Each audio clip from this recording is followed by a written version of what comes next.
Right, haven't done this in a while, so we're going to keep it nice and short and sweet, back into the left, keeping it steady, a bit wet, and then back into the right. We can speed up here a little bit. I know this road a tiny bit, so I know what's coming up.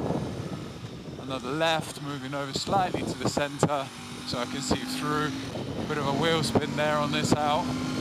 Accelerating out of the turn, and as we're coming up to a right-hand side bank, I'm just moving over a little bit closer to the left position of my lane, slowing right down as I can see that vanishing point getting close to me. And as it opens up, I can open up that throttle.